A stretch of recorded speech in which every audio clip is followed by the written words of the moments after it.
sera prêt pour te défendre. Alléluia. Kombo na Nzambe esala nini? Ebulisama.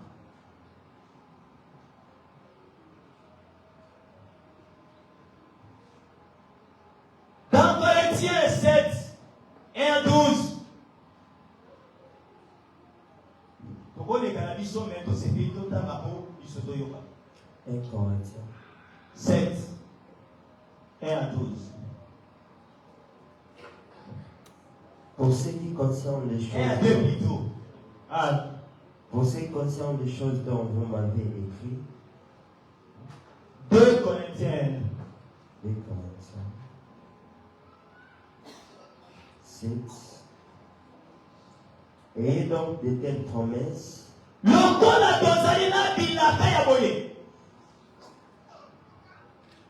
bien-aimés, purifions-nous de toute sueur de la chair et de bien-aimés, purifions-nous de la chair et de l'esprit.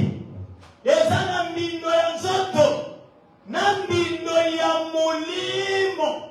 Balobia telokola tozali na bilaka topetolama tozala purifié na mbindo nanu ya nzoto pe na mbindo ya molimo, parce que nous avons de très merveilleuses promesses que Dieu nous a faites. Lokola tozala ba promesse ya boye, purifions-nous. La promesse wana ezana 2 Corinthiens 6 na ba verset suka ndeye yeko kota wana ba lobi lokola tozala ba promesse wana.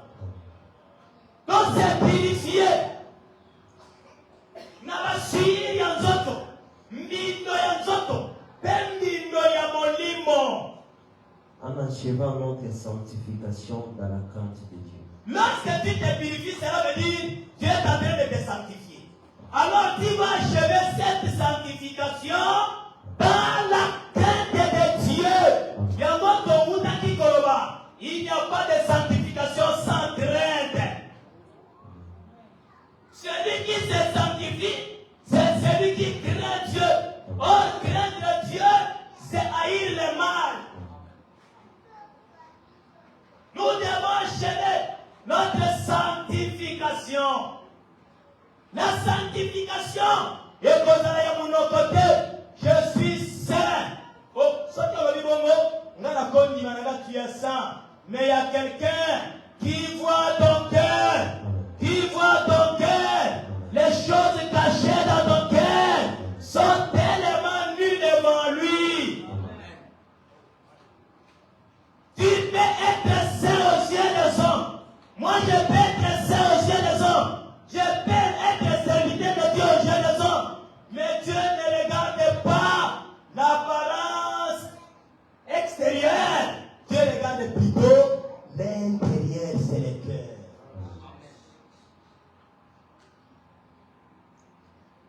Okokaki koya ovandi na kiti. Osali mabeto accomplir liloba na Nzambe ya kovanda na kiti. Parce que lilobi n'abandonnez pas vos assemblées. Et bongo, soki makambo wana osalaka. Otika yango nanu te. Malgré ta présence occulte, tu ne fais rien. Soki makambo ya mabe nasalaka na tika te. Malgré ma prédication, je ne fais rien. Il faut que tu sanctifies pour kati na biso.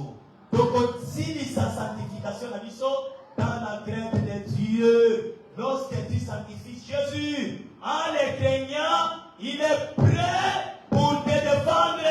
La raison pour laquelle la Bible dira son ange campe autour de ceux qui le craignent. Il ne campe pas en vain, mais il campe pour la partager pour la partager. Alléluia. Tout le monde dit que tu vas se éclater dans la route. Mais ça va le balancer. Amen. C'est ça. 3. Ce n'est pas pour vous condamner que je parle de la sorte. Oh! Écoute!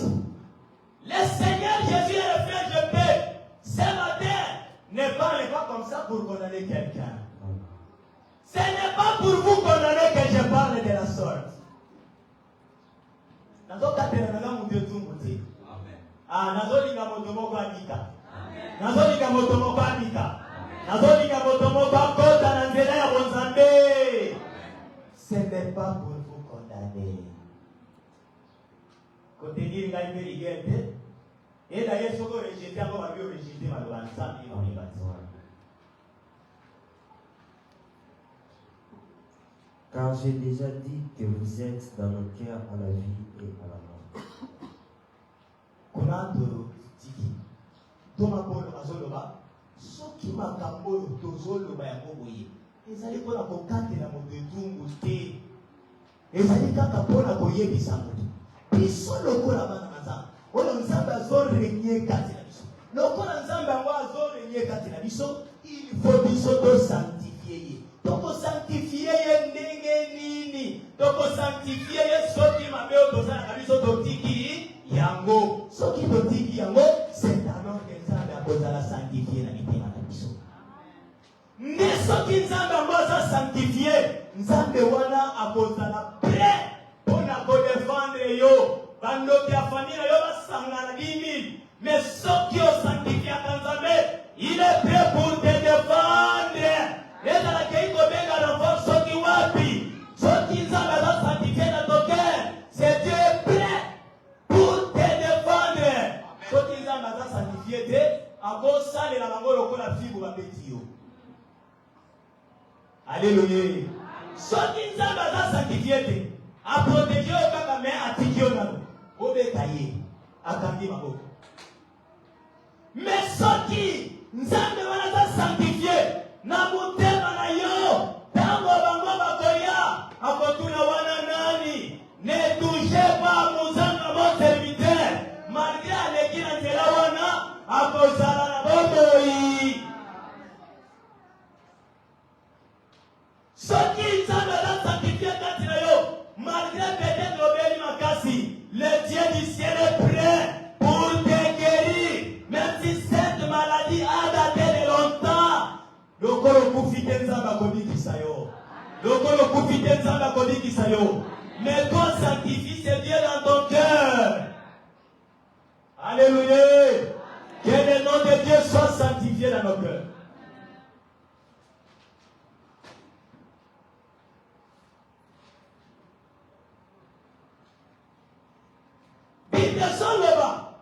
Toko sanctifier Nzambe parce que jamais oyo biso tome makakati na biso aza musantu.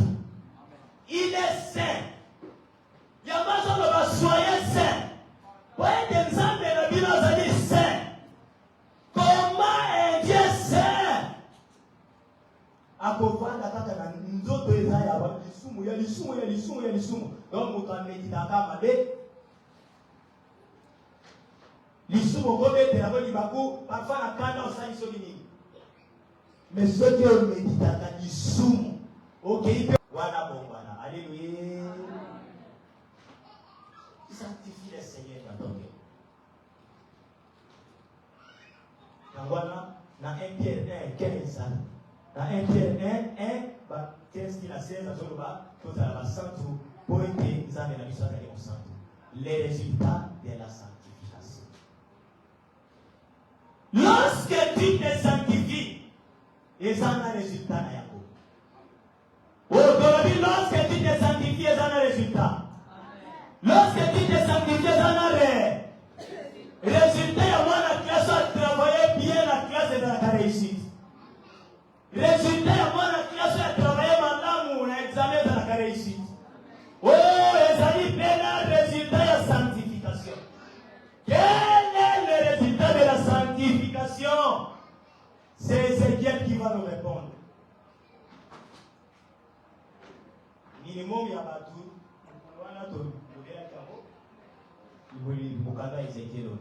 Ézéchiel 36.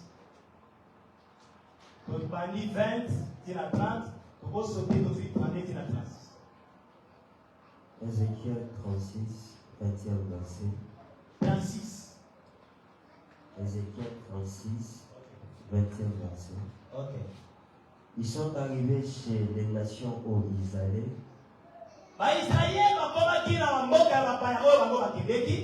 Et ils ont profané mon saint nom. Quand le nom de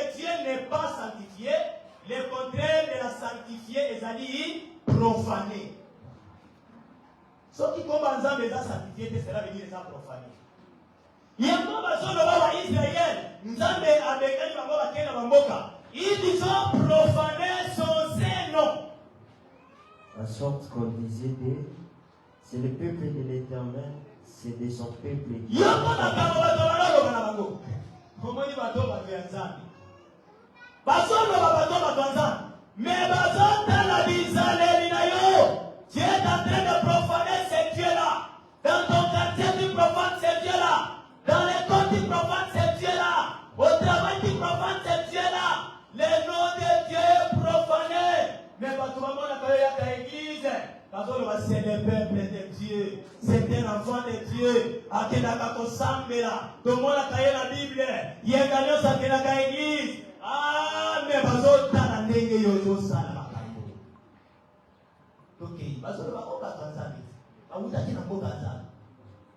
Et j'ai voulu sauver l'honneur de mon Saint-Nom. Le Seigneur dit, moi je vais maintenant sauver l'honneur de mon Saint-Nom. Jésus veut sauver l'honneur de son Saint-Nom. Jésus va sauver l'honneur de son Saint-Nom. Jésus va sauver l'honneur de son Saint-Nom. Malgré quelque part, comme on a dit profané, mais il s'est levé, il dit, je vais sauver l'honneur de mon Saint-Nom. Okay. Et profaner la maison d'Israël parmi les nations où elle était. Ce Saint-Nom-là a été profané. N'a peuple d'Israël parmi les nations. Toi aussi tu profanes le nom de Dieu. Libosa ba camarade na yo. Libosa ba makambu na yo. Libosa ba kisi na yo. Libosa kindoki na yo. Na lokuta na yo. Tu profanes le nom de Dieu. Comme Israël l'a profané parmi les nations.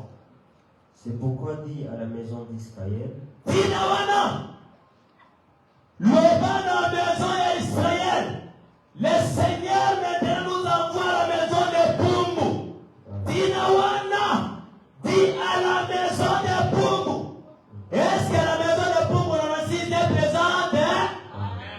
Alors écoutez ce que le Seigneur a dit. Ainsi parle le Seigneur. Alors Mini. Ce n'est pas à cause de vous que j'agis de la sorte. Ce n'est pas à cause de vous que le Seigneur va agir de la sorte. Et ça, pour la Bible,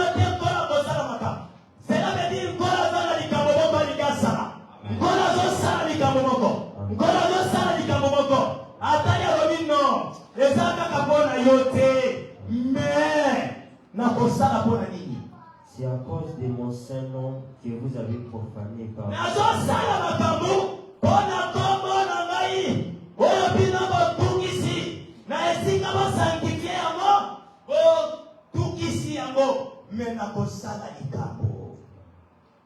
je sanctifierai mon grand nom. Et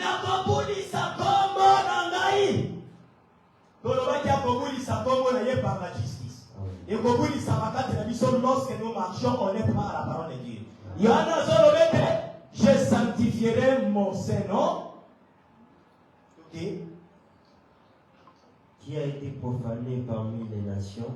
Comme moi, je connais les années na yo yamade et fingamaki. Comme moi, je connais les années yamade, balobaki yembe vraiment samelaka. Comme moi, je connais les années yamade, balobaki yembe tala Kristo ako mususu.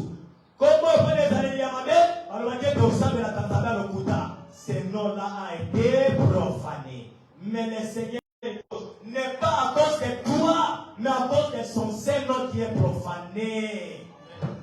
Et les nations sauront que je suis l'Éternel. Lorsque l'Éternel va faire cela, les nations vont savoir qu'il est l'Éternel. Et ça ne l'ont pas encore l'Igasa. À cause de yango, comme qu'il est limité, Azanzame. Il veut faire quelque chose, non pas à cause de nous, mais à cause de son Saint-Nom. Le Seigneur veut faire quelque chose. Afin que ton entourage sache que Jésus-Christ que tu sais est un Dieu véritable. Afin qu'au travail,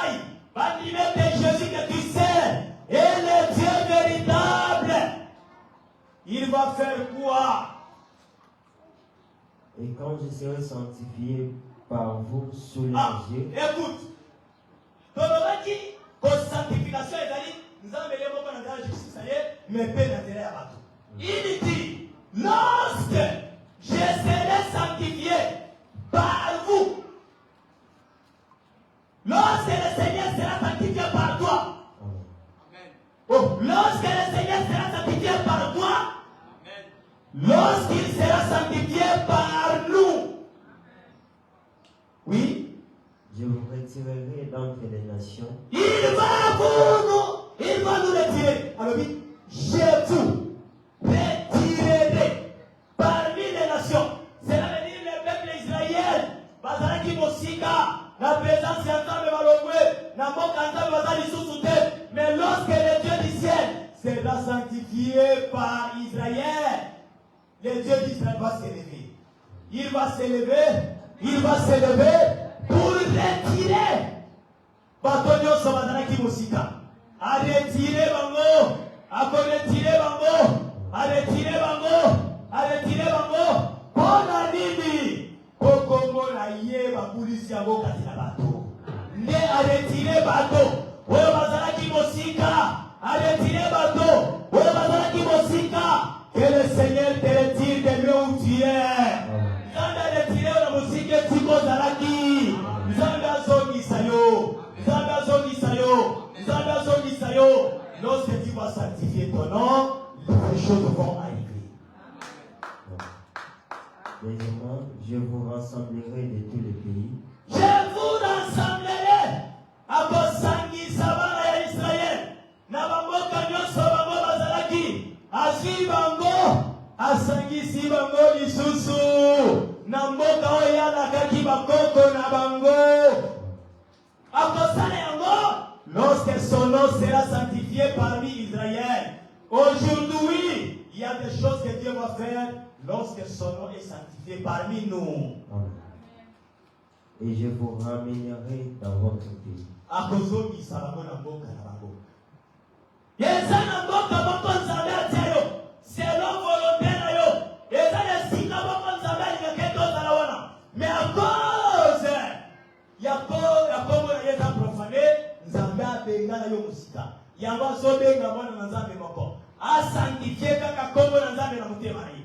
Soki asanctifié Kongo na nzambe, nzambe akoretire yo. Nzambe akoretire yo. Azongisi yo na badroit na yo.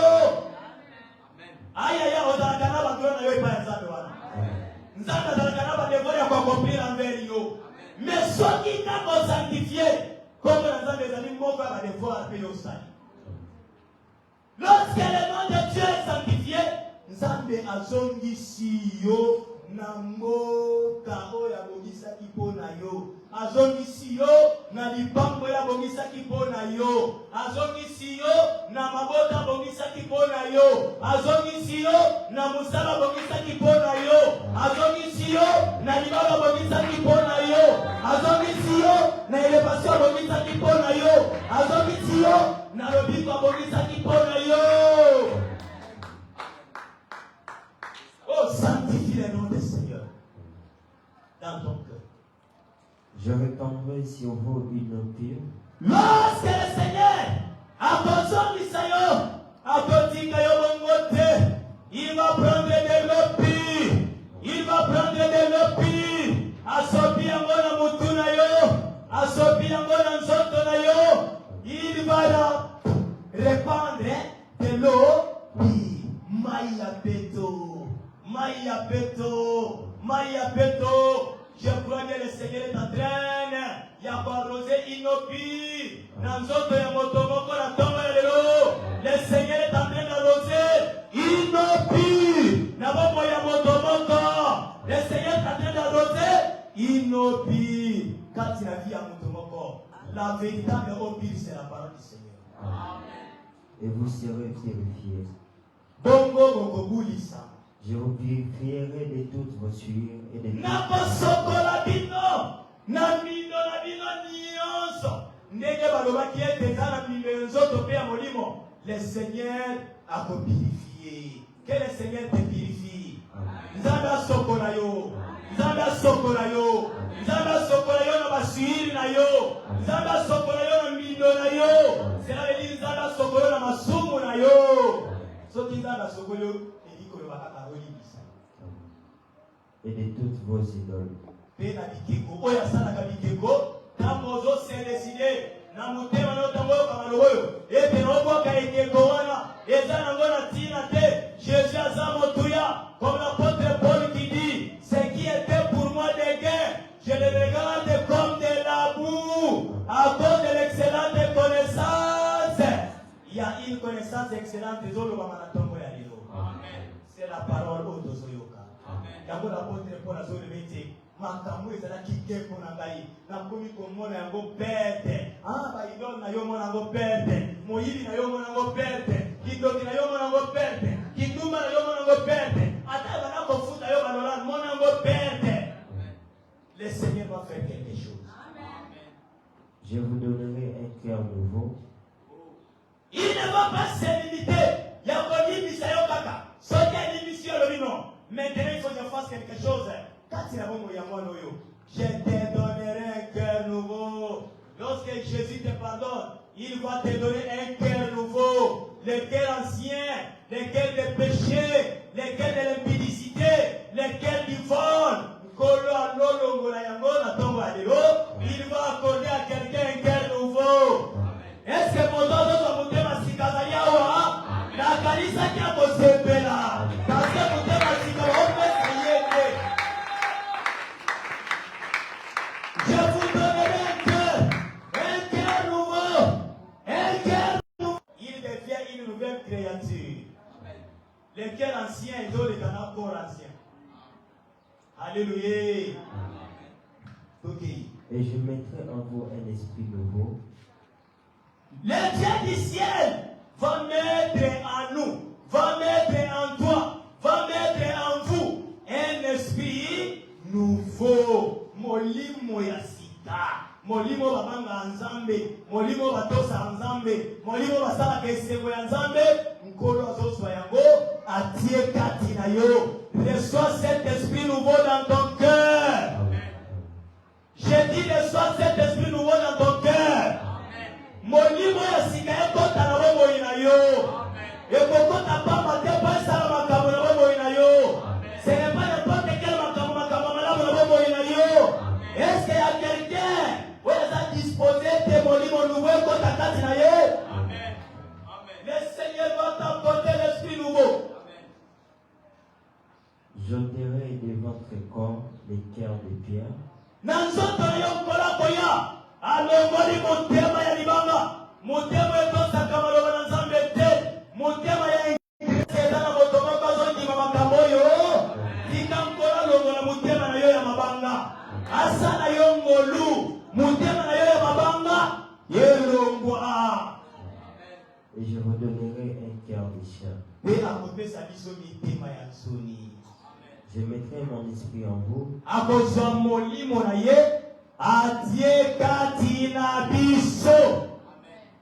Et je ferai en sorte que vous suiviez mes ordonnances. Il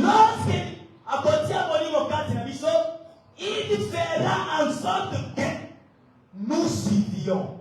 Oh, nous sommes faibles. Ce n'est pas à cause de nous, mais Dieu le fait à cause de son nom. Ayoko salabiso kolo. Azo salabiso grâce. Atia molimo moko kati na biso. Molimo eto sakama kamoyanza. Molimo eyoka kamalobe saleli. Molimo ebanga kanzambe. Nkolo azotia yango kati na biso. Azotia yango kati na biso. Pe abandi kotia yango na motema eza déjà disposé. Abandi kotia yango na motema bongisami. L'esprit nouveau, un cœur nouveau. Et que vous observiez et pratiquiez mes lois. Molimo wane kosalete yotosa peosalela makambo ya nzambe. Vous habiterez le pays que j'ai donné à vos pères. Wana ezaki pa pona Israël, bongo dino kokozala na mboka oyo ngai na pesa pona batata na bino. Soki molimo ya sikeza kati na yo, makambo ya sikeza kati na yo, ezana makambo nkola lingaka ete yozala. Ezana ndenge okola lingaka ete yozala. Ezana ndenge ya mabeto okotere ndenge ya malamu. Bongo nkola kosala ete yo koma na esika wana. Vous serez mon peuple et je serai votre Dieu. Bongo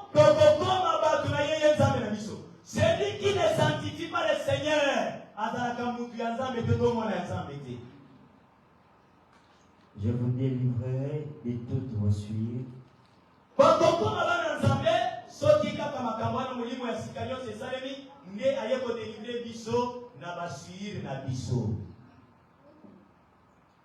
J'appellerai les blés et je les multiplierai. Écoute, lorsque son nom sera sanctifié, le Dieu du ciel va s'élever. Abeni blé Mosika. J'appellerai les bleus. Que les bleus de sa vie s'approchent. Que les bleus de ta vie s'approchent. Que les bleus de ta vie t'approchent. Kono akobenga ba blé. Oyezalaki Mosika. Ozotu na tolona kaba blé te. Blé na yo ezali eloko lipambolo lukaka. Yamone eza lokola blé na yo. Bozio lukaka eza blé na yo.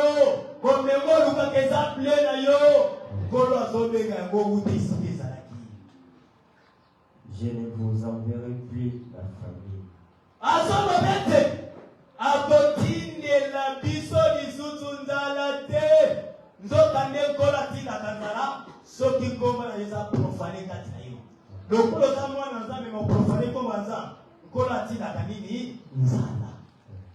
Ozotuna ngai ngana liaka na ngai nzala eza baspedele nzala eza souffrance kola kotindela yo etumbu songolo akobeta yo na ndenge ye alingi wana eza lokola nzala oyo kola tindi yo atindeli yo plito mais soki osankifie kombo na ye abengi blé oyo ezalaki mosika eye epai na yo apesi ordre na nzalaki ezalaki na ndako na yo longwa na ndako ya likese. Je multiplierai les fruits des arbres et les produits des champs. Ngai na koya na multiplier bambuma na bino motomoko alobi na ngai biso na Kinshasa tosalaka bilanga te mais siko lukaka mbongo yango na bilanga na yo musala okendeke yango na bilanga na yo mbongo na yo yango na bilanga na yo bisika nyonso lukaka misolo yango na nde bilanga na yo Bible elobi ete akobenga mbuma ebotimeli kati ya bilanga na yo afin que vous n'ayez plus l'opprobre de la famille parmi les nations. Afin que vous n'ayez plus l'opprobre de la famine. Soki nzala ezali moto azalaka na soni parce que aza nzala bato bakotiola ye aza moto ya pasi bato bakomona ye pamba aza moto ya nzala. Mais lorsque nous sanctifions le Seigneur va appeler les bleus, le Seigneur va multiplier les bleus, le Seigneur va multiplier les fruits des arbres, le Seigneur va enlever la famine. Amen. Le résultat de la sanctification. Amen. Alors vous vous souviendrez de votre conduite qui était mauvaise. Soki kaka kombo na Nzambe bulisami. Nzambe akopambola biso oyo tozolukeza na maboko ya nani? Ya Nzambe. Yango nazoloba na proverbe pe nalobaka verso mingi na lingango pe mingi. Azolobete proverbe 8 soto balita na 16 okiti. Na 16 azoloba par moi le bon gouverne. Na 17 azoloba j'aime ce qui m'aime. Avec moi sont les richesses, la gloire et les biens durables. Est-ce que dans le monde moko lukaka bien awa? Ba bien yango eza na maboko ya mutu moko. Moto azalaka na ba bien wana kombo na ye Yesu.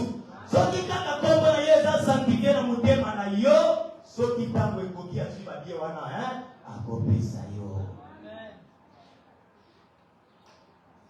Azolobete je marche na nzela ya justice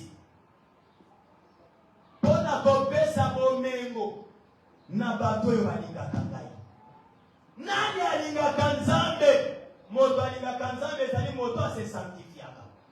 Okoloba ndenge nini? Kosanctifie ezala belili ozobanga Nzambe. Nzoka nde kobanga Nzambe ezali kogarde bakomandema na ye. Bible ezolobete si vous m'aimez gardez mes commandements. Celui qui garde les commandements de Dieu, c'est celui qui aime Dieu. Celui qui se sanctifie, c'est celui qui aime Dieu.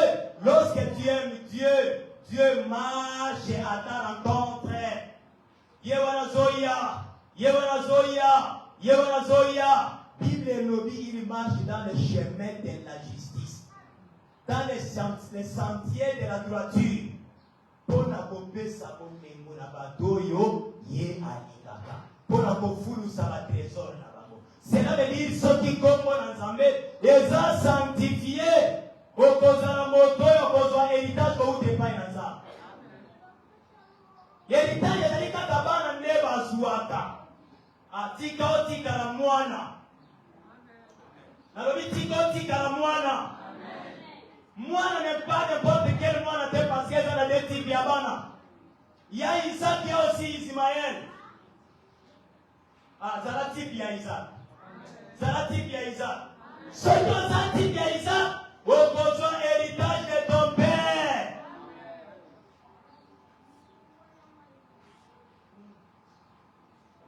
Au besoin d'Iboula ya tata. Mais ce que ça Ismaël, va kolobana yo. Na Chasaga et son fils. Attends qu'on va faire si yo, va couper ça yo va présent mais héritage était. Bien aimé ceux qui tombent dans Zambété, au organiser des hauts en amour coquille, mais peut-être que ce sont des présents, ce n'est pas l'héritage. Amen, c'est ça. Ceux qui tombent dans Zambété, il y a un héritage qui t'est réservé. Les gens ont mis au moment qu'on peut la bomber à yo. Les gens ont dit, vous la bombez dans le moment qu'on y a Zambé. Soto zalika kama mwana tipi ya Isaac okozwa yango. Alongo kozala tipi ya Ismaël. Koma mwana pesa ya solo solo. Afin que bomengo ya Nzambe osala nini? Ozwa yango. Le bien ya bokilo eza mpe bomengo ya Nzambe na biso. Nzambe na biso azanga bomengo mibale. Bomengo moko eza ya mokilo. Bomengo moko eza avenir. Raison pour laquelle il y a eu Pierre. Ce qui a dit, c'est-à-dire se sanctifier. Pierre avait dit, ce qui te dit qu'il y a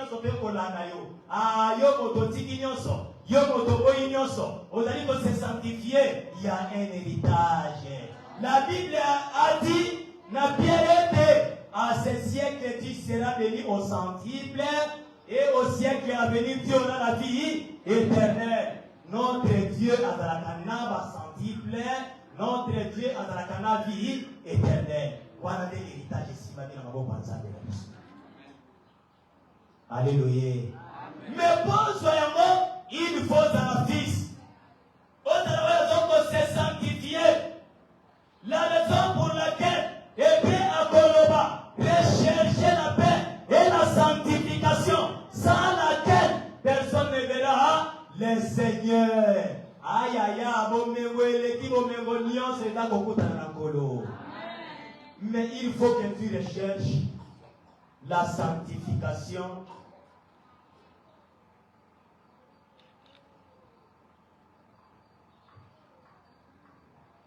Il faut au Luka sanctification. Ce qui a voté au moment de la Nzambe. Est-ce que dans la Moutomoko a yoké Nzambe na tomba lelo? Que ton nom soit sanctifié. Ce nom de Dieu sera sanctifié comment? Dieu se sanctifie par sa justice. Il est juste, il reste juste. Il faut que ce Dieu aussi soit sanctifié dans nos cœurs. Il sera sanctifié dans nos cœurs comment?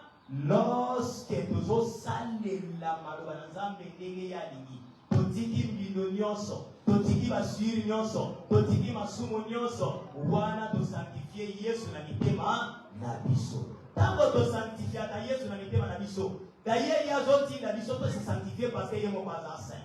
Tango d'autres qui biso bongo to se sanctifier, et ça tombe à azoluke la biso bolamu. Nzokande résultat ya sanctification de la kaka bonheur.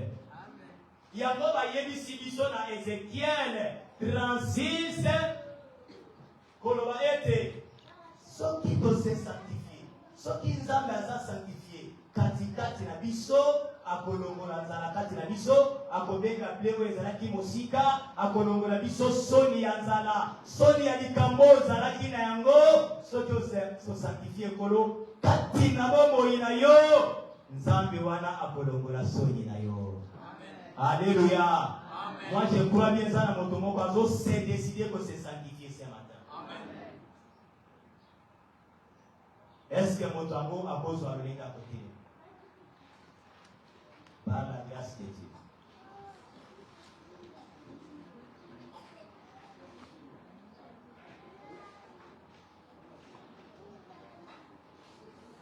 Koyoki bakso maloba na Nzambe. Bayebisi biso to sanctifier nkolo kati na biso. Toko sanctifier kaka nkolo na kotosa maloba na ye. Yo lokola mwana na Nzambe ngalo kwa mwana na Nzambe. Tango tosalelaka maloba na Nzambe te kombo na Nzambe ezalaka profane. Zoka nde kombo na Nzambe soki eza profane ezalaka na ba conséquences oyo eyelaka bato.